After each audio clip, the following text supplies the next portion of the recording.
So thank you all for coming. It's great to be here to get a chance to talk about my research. So we just had a really cool story from Maddie learning about changes in the Arctic Ocean and waves there. And I'm going to take us down to the Pacific Ocean where there have been waves for a very long time and talk more about creatures under the water, so fisheries that we like to eat and go fishing for. So when I say the word fisheries, I imagine at least some of you might picture things like salmon, halibut, cod. You might actually also picture things that we farm for, so farm trout or farm tilapia, catfish. But what I'm talking about when I say fisheries is just the wild caught fisheries that we get in our oceans. And I'm not only talking about fish. I'm also talking about things like oysters, clams, mussels, fish, of course, as well as things like Dungeness crab in the photo on the far right, and other types of crustaceans, so shrimp, lobsters, etc. So fisheries to me encompasses all these different types of marine creatures.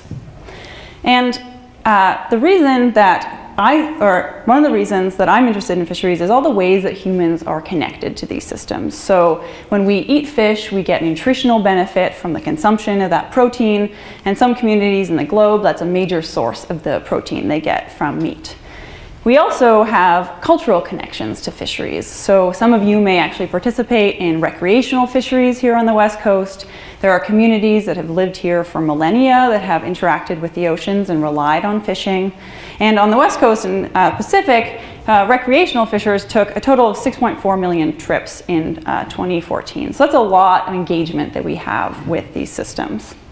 But we also have economic connections. When we catch fish and sell them into the market, there's economic gains through revenue that turns into employment and income.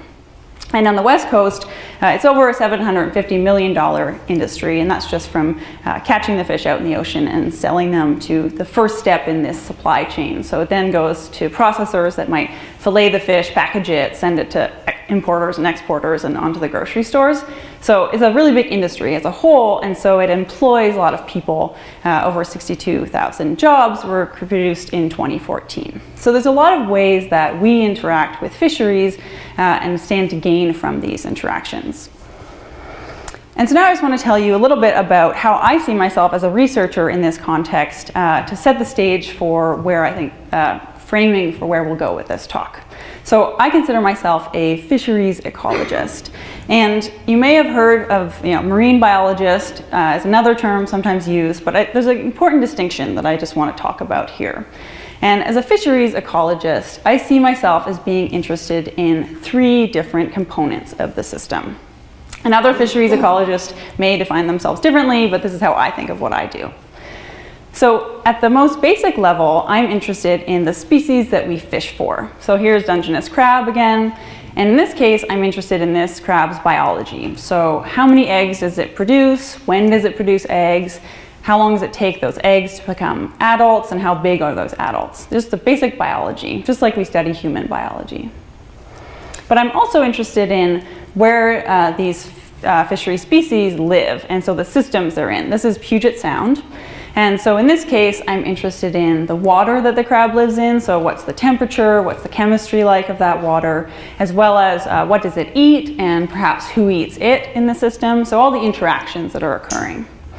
And then the third piece for me as a fisheries ecologist that I'm really interested in is the human component of the system. So here's a silly photo of myself having a Dungeness crab in my hands that I caught in the recreational fishery last summer. But in this case, what I'm interested in is both, how humans rely on fishing, but also how we then impact fishing, or fish species, not just through the act of fishing, but also through the other activities that we partake in on this planet. So in this talk, I'll be talking about these three components. So the species, the system, and the human communities, and then the connections between all of those. And the reason that I wanted to study this is because, like many other places on the planet, humans are impacting fish and marine communities in a number of different ways. So one of those ways is through something called ocean acidification. And this may be something that some of you have heard of. It has gained increasing attention in the news media in the last few years as scientists have been learning about the impacts of ocean acidification, particularly on fisheries species, but also on many different marine species. And just to make sure we're all on the same page with this, I'm just going to take a moment to explain what it is when I say ocean acidification, and also why we should care about it, so why we should be thinking about this in the context of fisheries. So when we drive our cars and fly in airplanes and heat our houses, we emit carbon into the atmosphere. This is a well-known fact. And about a third of that carbon is actually absorbed by ocean water. So that's a pretty significant amount if you think about it, that is coming out of the atmosphere, so not contributing to the greenhouse effect, and now being in the ocean and changing ocean chemistry. And the problem with this is that we have all these marine species that have been living in different types of ocean environments, or certain types of ocean environments for millennia, and they're used to the conditions that they've been living in. And so under these new conditions, they now have to deal with this change in chemistry. And the change is largely a decrease, or becoming more acidic. And one of the consequences of this is for these little critters, these are pteropods, they're like little sea snails or sea butterflies, you might have heard them described. And as you can see, that as the water gets more acidic, they essentially have a harder time building their shells. But there also can be impacts on fish through development, changes in their behavior. Corals can have a harder time building their skeletal structures. So there's a lot of different ways that it might be impacting our systems. So the next question as scientists for us is then, okay, well, what do we do about this? How do we study it? And how do we understand the impacts of this on the marine systems, both on fishery species, but also on many of the different species in this system? And so that's where my research comes in.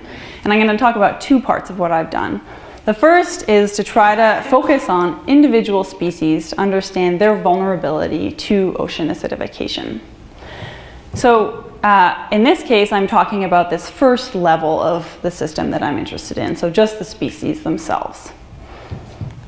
And I use the word vulnerability, and there's a specific definition that we use as scientists. I imagine that all of you, when you hear the word vulnerability, you might think of, well, Emma's vulnerable because she's up in front of an audience of people she doesn't know. But that's not what we think about, although fish might get self-conscious if they are out in front of an audience.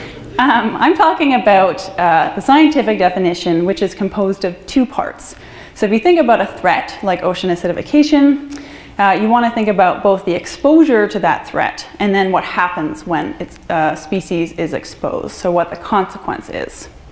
So we can think about this in terms of, let's say you're driving down the road and you see a pothole, and that pothole is a threat. And if it's this big, then most likely you're able to drive around it or straddle it with your tires and avoid hitting it. So it's not likely that you will have exposure to this threat. But if that pothole all of a sudden is a crack across the whole street and it's 8 inches across, then you're going to hit it unless you go onto the sidewalk. And so you're going to have exposure to this threat. But just because you have exposure doesn't mean that there's then a consequence for you. If you're driving a motorcycle, you're going to hit it and you might actually go flying off, which is bad. And so there is a consequence. Or it's, yeah, a consequence. But if you are to be driving a Hummer or a monster truck, then you might just roll right over this pothole or this crack in the road. And just because you're exposed doesn't mean there's actually a consequence for you. And so this is one of the ways that we try to understand changes in the marine environment, or if there's a threat like ocean acidification, what's the exposure that species experience and the consequence. And so it ends up being this multiplication of these two. So that was the first chapter that I worked on, looking at vulnerability. And so I don't have anything on here other than just the plain plot. But what you can see is that we have the vertical axis, which is vulnerability, going from low to high, combining exposure and consequence. And then uncertainty is on the bottom axis. And as scientists, we always want to be really upfront about when we're uncertain about our results in order to be as clear as possible. And so I have uncertainty as a factor there. And so I did this for 6 species, and these are the first 3. So Pacific hake is on the bottom low. You can see it kind of in the corner down there. Let's do this, down here. And then we have Dungeness crab and pink shrimp.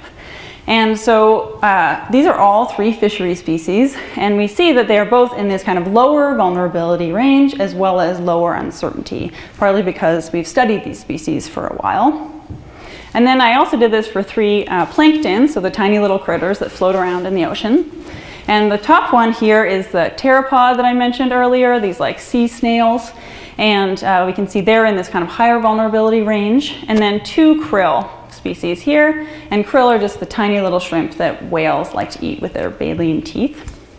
And so here we have 3 species that are in this higher vulnerability, but also higher uncertainty range because we just know less about their biology. And so this is one tool that we can use to both identify species that are vulnerable from threats, but also then determine where we have uncertainty or need more information. But as scientists, we also might want to know more than that. So I focused on that single species level, but as I mentioned, I'm interested in the system and also the human communities. So for the system, I might be interested in all the other species that we fish for out in the ocean. And for human communities, I'm interested in the communities that rely on fishing. So this is a map with 17 of the major ports here on the West Coast. They all fish, and so what we want to know then is what potential changes in catch could be from fishing. So the second focus that I took for my work was to look at food web responses to ocean acidification to try to get this system level scale. So this is a food chain. So this orca eats a seal that eats a fish, but in reality, marine systems aren't so simple. They're not just linear, they're food webs. And so the orcas also eat fish, which makes it a little more complicated. And then we have a ton of other critters out in their environment. So we have plants and other shell species, we have other fish, we have octopus and squids and birds and etc. You get the picture. And so there's all these interactions between these species in what's a food web. And you can kind of picture it like a spider web where there's all these connections, and if you impact one part, then it's going to impact the area around that food web or around that web in the spider web. But marine food webs aren't these kind of perfect, picturesque spider webs like here. They're more these kind of messy, convoluted spider webs where it's not as clear what happens to different parts of the system when you poke one spot. And so we want to know have ways to deal with this complexity. So here's an image of a food web for the West Coast, and it's really messy, and I don't want you to dwell on all the details. What I really want you to get out of this is the lines. How many lines are connecting these groups of species here? So we have smaller species down on the bottom going up to bigger species and some fisheries as well. And again, just you can see this complexity in this system. So trying to understand what the impacts are going to be is challenging. So then the question is, okay, so we know it's complex, but what do we actually do about this complexity? And ideally, we would go out in nature and make a bunch of measurements. We dip our nets in the water and observe changes. But in reality, what I'm talking about is studying things from a tiny plankton up to massive whales. And so we can't measure all that at one time. So we need other tools to understand these systems. And the alternative that we use as scientists is a computer or a computer model. Obviously, it doesn't look quite like this, but they used to, you know. So in this case, we have a food web model that is a simplification of nature. So a model is just like any model simplification. Here's an image of Mount Rainier if you've been to the visitor center. So in this case, this model doesn't have every tree and every boulder and every detail of the mountain, but it has the snow line and where the trees are and the valleys. So it gives you a picture of what that looks like. And similarly, a food web model has the main components of the food web for our coast to understand what could happen under changes. We don't have every tiny little thing, but we have most of the main elements. And so with a food web model, this is just an example, we could then kind of poke at it and say, okay, what happens to the system if certain species decline? You know, what happens to other species elsewhere that we might fish for? And then, of course, the human communities that rely on fishing. So what happens for a certain port? How does its catch change? And this is a type of what we call scenario analysis. So in this case, we can't use a model to necessarily predict the future and perfectly understand what may be coming. But we can use it to try to get at questions of what species may need more research because of declines that might be expected from changes like ocean acidification. We also can get at things like what ports might be expected to have decreases in their catch and therefore might want to think about how they're managing their systems.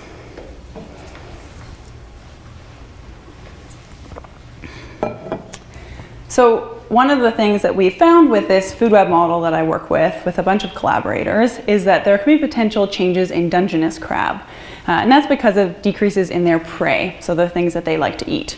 If you remember earlier, I'd actually shown from the vulnerability analysis that Dungeness crab potentially aren't as vulnerable individually, but when we put them into this food web context, we actually see that they may be more vulnerable to something like ocean acidification because of changes in their prey. And as a result, there can be impacts on the fishing communities that rely on Dungeness crab. So here are potential changes that could happen in income in the future from ocean acidification. And the more red, the larger the decrease. And this is driven by other species, not just Dungeness crab, but it's largely driven by Dungeness crab. And so if this is what happens in the future, then we want to know, kind of alert a community level to try to figure out how they can prepare for the changes that may occur. Again, this is a type of scenario analysis. And so with this, I hope that I've given you an idea of what ocean acidification is, but then as researchers and scientists, how we try to study this. So vulnerability assessment is one tool that we can use at the species or individual level, and then we can use more complicated food web models to try to get at the larger system and the human communities that rely on fishing. But I also always want to touch briefly on what this actually means for all of you, because I know that when I would go to talks before I was a researcher, I'd leave saying, okay, well, what do I actually do with this information, or how do I kind of factor this into the life that I live every day? So the first level is just, I hope I've given you an understanding of what, as myself, thinks of what fisheries ecologists do and how we study this topic. But also, this is a result of climate change and carbon emissions in the atmosphere. So the clear step that we obviously need to keep pushing for is carbon legislation that reduces carbon in the atmosphere. That's a top priority, even if there are barriers to doing that. And then I also, because I study fisheries, I got the question a lot of, what shouldn't we eat, etc. And I just want to say that it's important to support local fisheries. Here on the West Coast, we manage our fisheries very well, and a lot of communities really rely on fishing as a source of employment and income. So keep eating Dungeness crab if you participate in the recreational fishery or get it from the store, and keep eating the fish that we catch here on the coast. And with that, I would just like to say thank you very much to Seattle Town Hall and Engage, the class that taught us all about how to give presentations, and to many collaborators and the funding organizations that supported my work.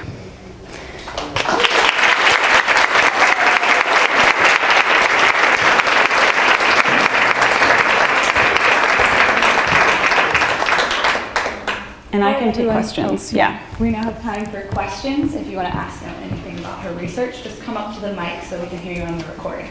Thanks.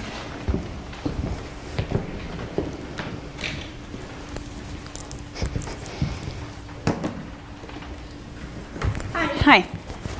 For the graph that you made on the vulnerability of those species, what kind of research did you do to get that data, and what did that data look like? Yeah. Thank you. That's a great question. It's kind of multiple steps, so it's actually those species that I showed, they have eggs and larvae and adults. They did different types of stages, just like we have babies and kids and stuff. And so I looked essentially at the exposure of all those different stages to ocean acidification in the future using a model that predicts ocean acidification in the water. And so what that exposure is for each stage, and then the consequence from lab studies that other people had done. So kind of pulling together models that people have produced as well as lab studies that other people have done to look at how different like eggs and larvae respond to ocean acidification. Yeah, so it's a combo of a lot of things.